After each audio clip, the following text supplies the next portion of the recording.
नमस्कार दोस्तों, मैं Raghav Singh bloody dark power के आज के एपिसोड में आप सभी का स्वागत है। मैं आ चुका हूँ एक और बहुत ही खतरनाक और भयानक घटना को लेकर। आज मेरे साथ में है, अपना अपना इंट्रोडक्शन दे दो दोनों लोग भाई, एक एक करके। चलो अब सुनाते हैं आगे की कहानी। अमन नाम का एक लड़का होता है जो कि पुणे शहर में रहता होता है। उसकी गर्मियों की छुट्टी होती है। ये इंसिडेंस करीब सन 2012 के वक्त का है। हम लोगों के टाइम का, ये लोग तो इस जनरेशन के, हम लोगों के टाइम पे छुट्टियों का क्रेज़ अलग होता था, गर्मियों की छुट्टियों का क्रेज़। तो गर्मियों की छुट्टियां होने वाली थी उस लड़के की। उसने एग्ज़ाम दिया होता, शहर में रहता था तो उसको गांव का एटमॉस्फेयर नहीं मिलता था। साल में एक बार ही गांव का एटमॉस्फेयर मिलता था, तो बहुत खुश होता था गांव जाने में। तो वो अपने गांव जा रहा था। उसका गांव कानपुर में था।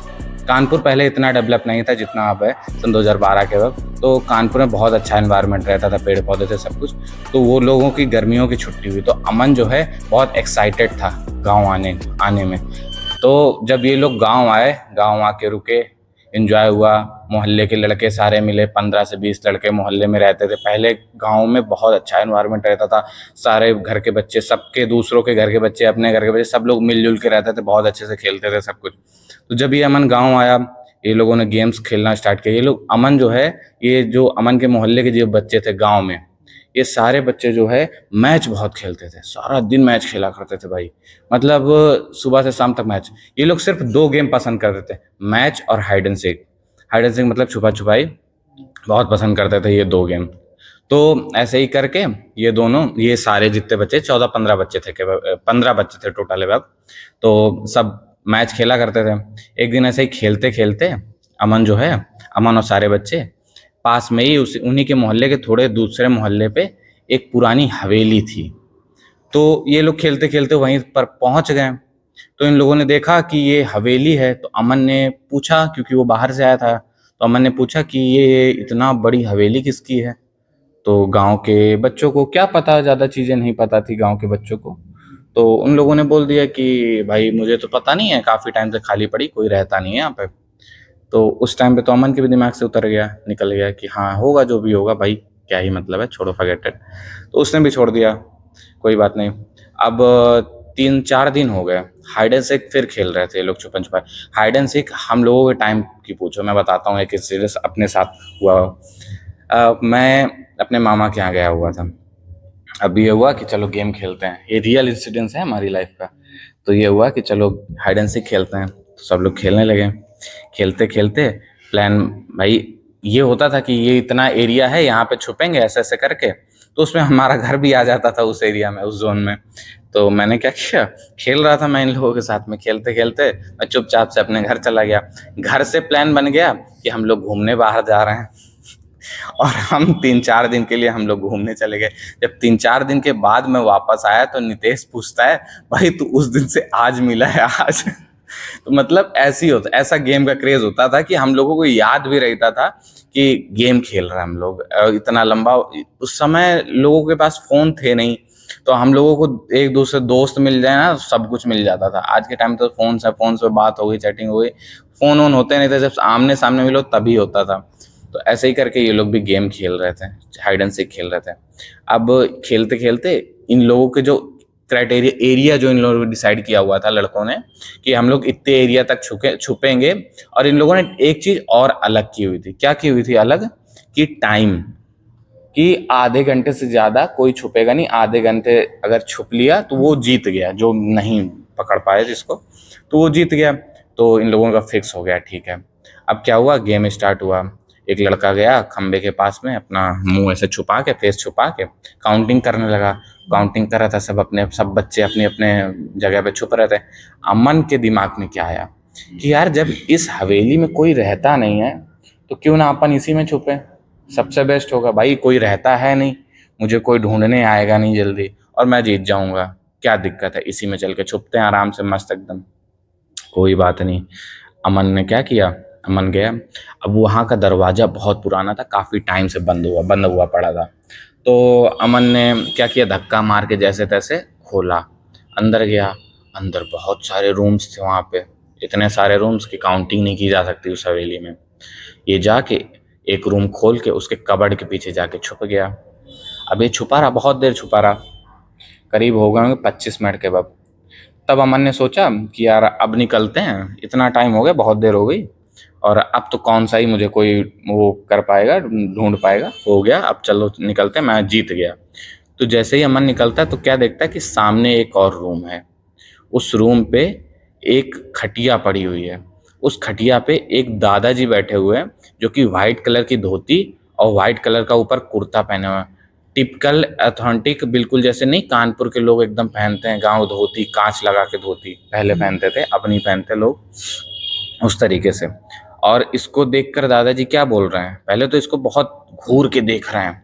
तो इसको बड़ा ऑकवर्ड लगा कि कोई भी अननोन पर्सन होगा तुमको घूर के ऐसे देखेगा तो थोड़ा सा ऑकवर्ड लगेगा कि यार मेरे को घूर के कैसे ऐसे देख रहा है। तो इसको घूर के देख रहे थे। तो इसने पूछ लिया, दादाजी आप कौन है? तो दादाजी कुछ नहीं बोलते हैं, हल्का सा मुस्कुराते हैं और इसकी तरफ देख के बोलते हैं, बेटा थोड़ी और देर वहीं छुपे रहो, निकलने की कोई ज़रूरत नहीं है।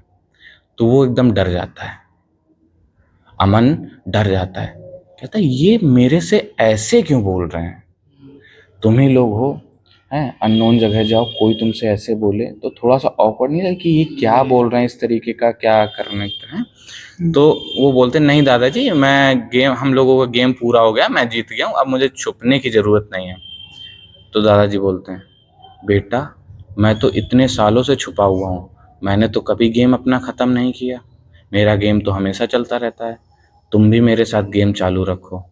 तो ये और डर जाता है, ये ना इधर देखता है ना उधर देखता है भाई, ये सीधा स्पीड में निकलता है वहां से, गिरते पड़ते जैसे जो आ रहा था धक्का देते दौड़ते दौड़ते, ये गेट के जैसे ही बाहर जाता है, सडन एकदम धड़ाम से गेट बंद हो जाता है। जैसे ही गेट बंद होता है ये और डर जाता है कि ये था क्या। अब ये दौड़ के बाहर जाता है, सारे लड़कों को बुलाता है, एकदम डरा हुआ, भयंकर तरीके से डरा हुआ था। जाके सारे लड़कों से बोलता है, कहता है यार तुम लोग तो बोल रहे थे यहाँ पे कोई रहता नहीं है, पर अंदर एक दादाजी रहते हैं यहाँ पे। कह रहे कौन दादाजी रहते हैं भाई, वहाँ कोई रहता तो था नहीं। तो लड़के बोलते कौन से दादाजी रहते हैं भाई वहाँ पे तो कोई नहीं रहता है। तो एक लड़का था उसमें से जिसको पता था, उसके मम्मी पापा ने कुछ बताया होगा उसको। तो वो बोलता है, कहता है नहीं नहीं सुनो, आज से कुछ सालों पहले यहाँ पे एक दादाजी रहा करते थे, जिनकी पत्नी और बच्चा भी था एक। उनके बारे में ये कहा जाता है कि उन्होंने अपनी पत्नी और अपने बच्चे को मार के वहीं घर पे ही गाड़ दिया था, और वो घर से बाहर भी नहीं निकलते थे। दादाजी वो घर से बाहर नहीं निकलते थे कभी। और उसके बाद में काफ़ी दिन हो गए जब वो घर के बाहर नहीं निकलते थे, तो एक दिन घर से बहुत गंदी सी बदबू आने लगी। तो लोगों ने जाके देखा, गांव वालों ने जाके देखा कि क्या है, तो उनको कुछ नहीं मिला वहाँ पे, सिर्फ गंदी सी बदबू आ रही थी। काफ़ी दिन तक बदबू आई, उसके बाद में वो बदबू भी ख़त्म हो गई। अभी वहाँ पे अभी कोई नहीं है। तो कह रहा अमन भाई, अमन ने तो अपनी आंखों से देखा हुआ था। भाई कोई भी हो, अगर मैं हूँ या तुम हो या ये हैं, अगर कोई चीज़ अपनी आंखों से देखो तो उस पर विश्वास करोगे, या कोई बोलेगा उस पर विश्वास करो, किस चीज़ को विश्वास? जो देखा वही उसी पे विश्वास उसी पे। तो अमन नहीं मानता, अमन कहता है यार चलो सब लोग चलो, सब लोग चलो। तो वो 14-15 बच्चे रहते हैं, 15 के 15 रेडी हो जाते हैं कि हाँ चलो। अमन तो डरा हुआ था, अब उन लोगों को लग रहा था ये मजाक कर रहा है, सही कुछ फन कर रहा है। तो चले आते हैं, सारे जाते हैं, गेट बंद होता है। अब ये लोग धक्का मार आर के जैसे तैसे गेट जबरदस्ती खोलते हैं, खोल के अंदर जाते हैं। तो लड़कों में क्रियोसिटी होती चीज़ें देखने की। तो अब ये सब क्या करते हैं, ये सब इधर उधर अमन की बात ना सुन के इधर उधर पुरानी पुरानी ऑथेंटिक चीज़ें होती हैं वहाँ पे, तो वो सारी चीज़ें देखने लगते हैं। ये क्या है, ये क्या है, ये क्या है, मतलब सारी चीज़ें उठा उठा के। अमन बोलता है कि तुमको मैं दिखाने लाया हूँ जो, वो देखो चल के, ये सब मत देखो, चलो मेरे साथ, जो मैं दादाजी को दिखाने लाया हूँ। तो कोई उसकी बात नहीं सुनता। वो जाता है, देखता है, तो वहाँ पे दादाजी नहीं होते हैं, वहाँ पे कोई नहीं होता है। तो देखता है यहीं पे तो थे, कहाँ गए, यहीं पे तो थे, कहाँ? अचानक से अमन की नज़र कहाँ पड़ती है, उस खटिया के नीचे। वो जो चारपाई रहती है, चारपाई के नीचे, वहाँ पे काफ़ी टाइम से भाई कोई आया गया तो था नहीं, तो वहाँ पे मिट्टी जमा हुई थी पूरे फर्श पे। तो क्या होता है, वो मिट्टी जब जमा होती है फर्श पे, तो उस पे अगर हम लोग नंगे पैर चलते तो हम लोग के पैर नहीं बन जाते हैं। तो वैसे ही दादाजी के पैर, बड़े बड़े पैर बने हुए थे भाई। जो अपना ये अमन था, ये जूता पहन के आया था, पहली बात तो जूते पहन के खेल रहा था, जितने भी बच्चे थे वहाँ पे सब जूते पहन के खेल रहे थे, ठीक है। पर वहाँ पे जो है नंगे पैर के निशान, वो भी पैर इतने बड़े बड़े। तो अमन चिल्लाने की कोशिश करता है। जैसे ही पैर देखता है तो उसको समझ में आ जाता है कि ये हो ना हो उन्हीं दादाजी के पैर हैं। तो उसको समझ में आता है, वो चिल्लाने की कोशिश करता है। जैसे ही घूम के चिल्लाने की कोशिश करता है, तैसे ही ऐसे अमन का ऐसे किसी ने मुंह दबा लिया हो, अमन का ऐसे मुंह कर कस के पकड़ लिया हो किसी ने। तो अमन जो है बोल ही नहीं पाता है और घबरा जाता है। तभी एकदम से गर्मी हो रखी होती है, भाई गर्मियों की छुट्टी में आए थे अमन घूमने, गर्मी खूब हो रखी होती है। एकदम से इतनी ठंडी हवा आती है उस रूम के अंदर, अमन को लगती है इतनी ठंडी हवा कि कुछ कहने को नहीं। अमन कुछ बोल नहीं पाता, स्तब्ध हो जाता है उसी जगह। अचानक से उसके कानों में आवाज पड़ती है, बेटा तुम मेरे पास ही रहो ना। अमन डर, इतना भयंकर डर के मारे थर थर थर थर कांपता है और कुछ नहीं, जैसे तैसे वो गिरते पड़ते हाथों के बल आता है बाहर। उसके पैर में भी चोट लग जाती है।